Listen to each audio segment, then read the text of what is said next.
Olá novamente, meu nome é Juan, sou aluno do curso de História e esse é o segundo vídeo sobre a tentativa de federalização da Univille em 2011. E eu sou Ian, sou aluno de História pela Univille também, e nesse vídeo vamos fazer uma análise da última entrevista que fizemos e também expandir alguns pontos que já tínhamos mostrado. Previamente, havíamos falado um pouco sobre o contexto do surgimento da universidade e como ela se relaciona com os pensamentos desenvolvimentistas na época. Além da entrevista com o ex-vereador Adilson Mariano, onde ele fala sobre a tentativa de federalização da universidade na década passada, nós vamos focar em 3 pontos. O primeiro sendo a questão jurídica da instituição, o segundo sendo a universalização do ensino e o terceiro sendo quais grupos têm interesse na universalização e nessa federalização aqui em Joinville. Uma entidade comunitária que, do ponto de vista jurídico, inclusive é um ornitorrinco, né, porque é uma entidade comunitária, né? Então não é pública, não é privada. Por outro lado, foi fundada pelo município, pela prefeitura de Joinville, como uma fundação, portanto, é pública. O problema da Univille ser uma instituição de caráter comunitário é principalmente a questão da verba. Por ser uma instituição criada por lei municipal, é prevista assistência financeira vinda da prefeitura, conforme regulamenta o artigo 1 das disposições financiais e transitórias da Lei Orgânica do município de Joinville. Em 2009, esse repasse já foi motivo de um processo judicial entre a fundação e o município. Federalizando a universidade, teria que alterar como funcionam os setores da instituição. Teriam que fazer licitações, abrir para cotas no vestibular, o sistema de bolsas corresponderia a uma esfera jurídica diferente.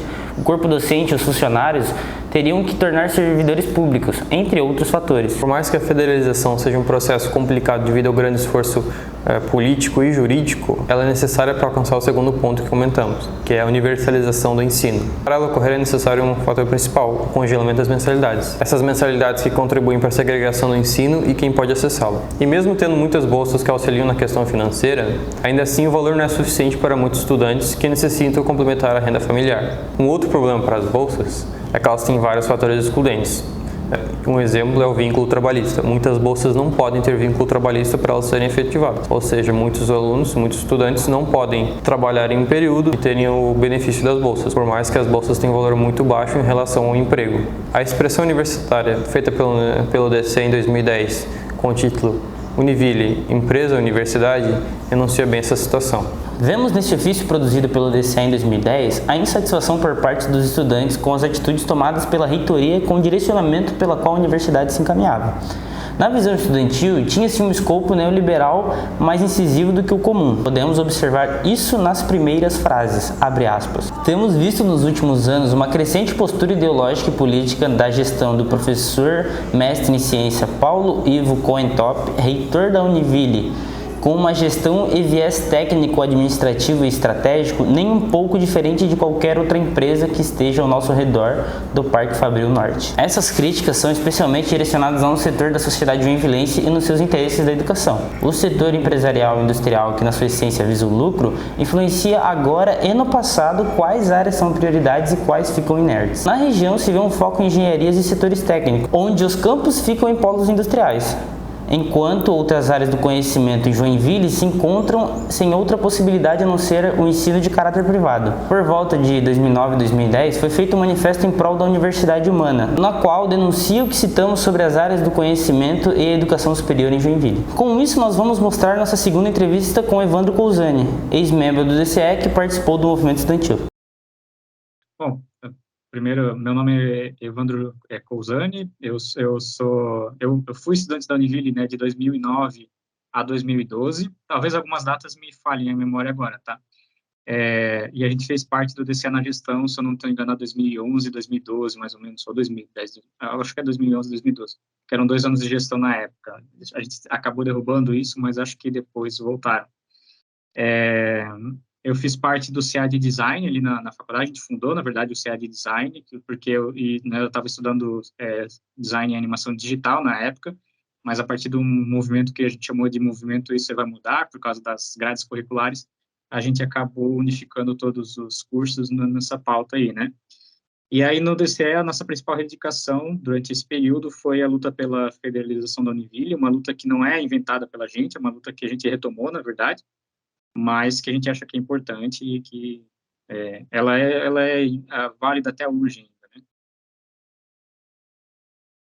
Sim, sim, tinha na época, eu não vou, deixa eu ver de cabeça assim, porque a gente construiu alguns CAs, como o CA de design, tinha o CA de direito na época também, a gente já era militante, né, impulsionado por militantes da esquerda marxista, na verdade, eu faço parte, o rapaz que era, né, o meu irmão Dyson, também na época estudava administração, daí ele fazia parte disso, mas não tinha CA e estavam tentando construir.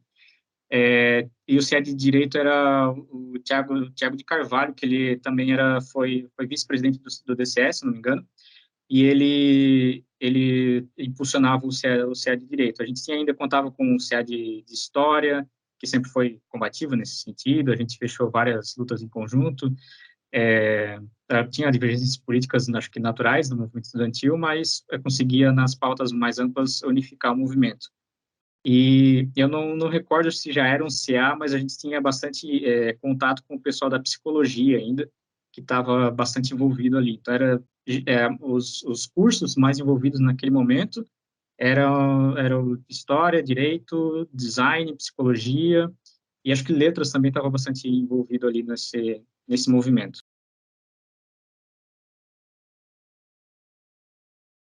Mas, bom, de forma geral, assim, eu vou dar uma mais simples, assim, porque eu acho que é muito amplo. Uma universidade mais ampla não responde aos anseios, né, uma mais humana, quer dizer, não responde aos anseios daquilo que a gente precisa em Joinville, me parece, e na região, inclusive, porque uma federal na cidade responderia a essas demandas.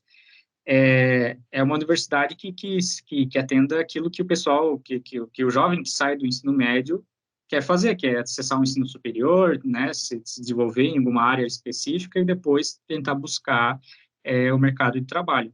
Então, o que a gente lutava, na verdade, era por um ensino universal, público, gratuito para todos, era a nossa palavra de ordem em relacionado ao ensino, e que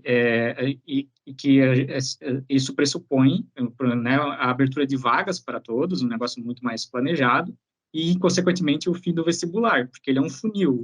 O vestibular não tem o objetivo de preparar as pessoas para a universidade, né? Durante alguns anos lá, durante o começo do governo Chaves, quando eles conseguiram investir mais em educação, por causa da estatização do petróleo, eles aboliram o vestibular, por exemplo, e eles adotavam a ideia de que quem não estava preparado para a universidade tinha um curso preparatório.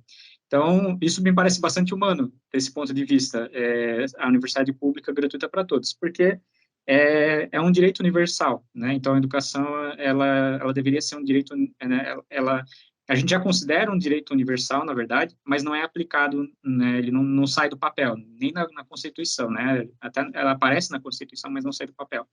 E aí a gente defende o que eu entenderia de universidade humana seria isso. Mas isso é um termo muito amplo, as pessoas podem justificar qualquer coisa. Assim como a bandeira educação pública gratuita de qualidade, ela também acaba caindo nessa amplitude, onde tu consegue dizer que, por exemplo, tu dá um pouco mais de verbas é aumentar a qualidade da educação. Não é o suficiente. A gente precisaria, hoje, usar todo o dinheiro necessário para investir na educação no país, porque é um negócio que está muito defasado, né? Eu acho que eles impactam de forma negativa em vários aspectos, né? Primeiro porque o empresariado está buscando o interesse dele, ou seja, como é que eles vão ter uma mão de obra qualificada para a indústria joinvilense? Isso me parece que reflete bastante nos cursos de Joinville.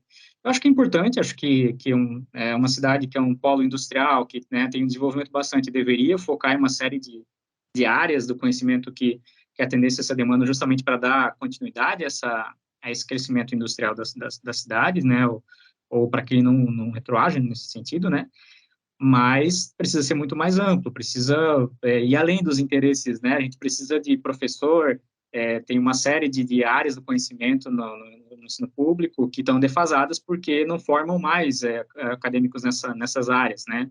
Então, a Univille, eu não sei se já acabaram com geografia, que eu lembro que já estava nas últimas turmas, uma série de áreas que é justamente para dar continuidade ao ensino público básico, que vai preparar a gente para chegar no ensino superior, né? Então, tu está cortando esse caminho aí, né?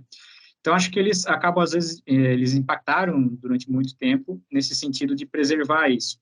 E o empresariado nunca questiona o fato, né, de ter uma série de brechas na Constituição e nas leis das cidades, para que a iniciativa privada interfira na educação, porque eles vêm com olhos empresários, que é o quê? Que é lucrar em cima do ensino, né? Não é outra coisa.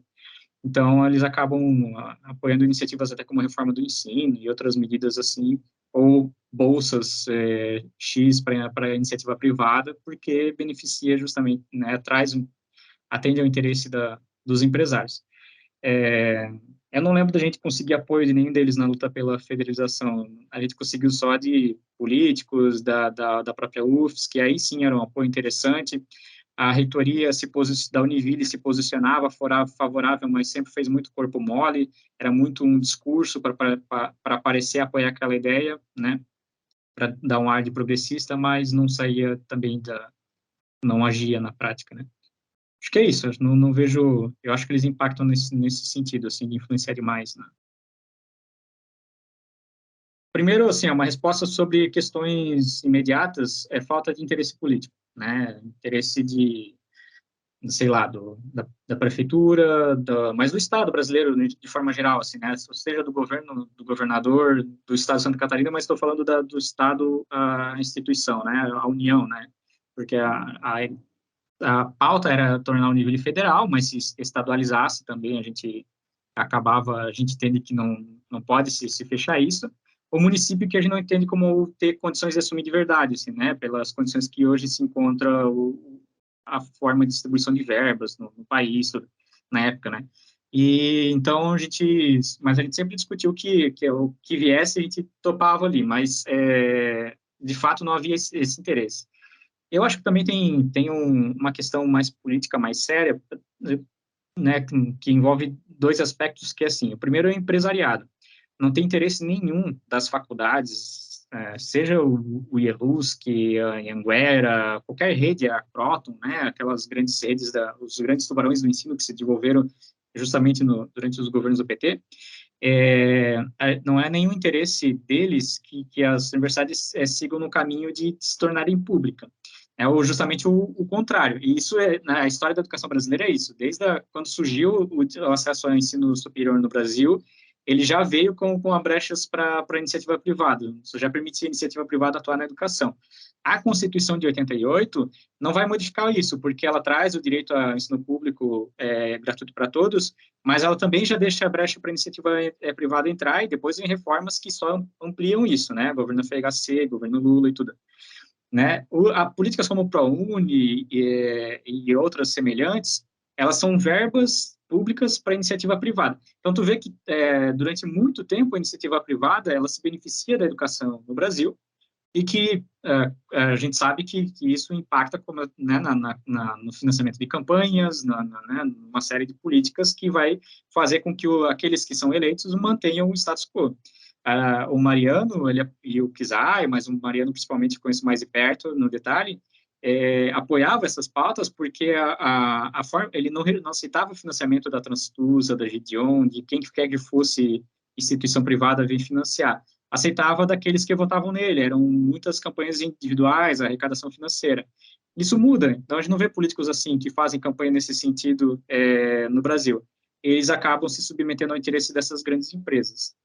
A outra, eu acho que é mais conjuntural, assim, é o capitalismo como um todo, assim, porque se a gente pegar o que acontece no mundo desde 2010, desde a crise de 2008, a ordem mundial, digamos assim, de todos os governos, se chama austeridade. Austeridade, essa é a principal tarefa deles. Né? Hoje eles chamam de responsabilidade fiscal. O Lula acabou de ser eleito agora, garantido que vai se comprometer com isso, né? com a responsabilidade fiscal. E o que é isso? É tu pegar o dinheiro que seria destinado para as áreas da saúde, educação, transporte, moradia, tu não mexer em nada disso, né? Ou mexer muito pouco, destinar pouquíssimas verbas para essas áreas, e aí tu destina, quando quebra um banco, quebra uma empresa, quebra alguma coisa, tu vai lá e destina bilhões, trilhões.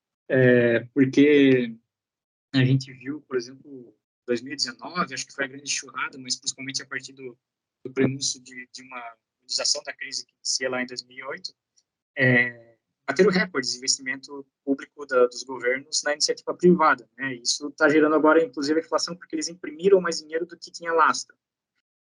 Então, isso E é quando a gente pega, por exemplo, o governo brasileiro, que tem o orçamento lá de, acho que é 3 trilhões quase, da União, e aí ele destina 52% para a dívida pública e nada para a educação, né, aquele 1, 2% lá para a educação, a gente sabe que tem um interesse político, né? Por que sobra tanto dinheiro para salvar empresas, salvar banco que quebra, que nem é público, são instituições privadas, e aí na hora que a educação a gente vê caindo o teto, às vezes falta trinco nas escolas, onde, né, a universidade não tem dinheiro. E aí chega na hora assim, mas bolsa a gente tem dinheiro, né? Então, sabe, a gente vê mais ou menos, porque não é interessante estatizar a Univille, é interessante pegar o dinheiro privado, público e investir em bolsa na Univille, sabe? Aí tu mantém a lógica privada do ensino, onde o estudante tem que pagar.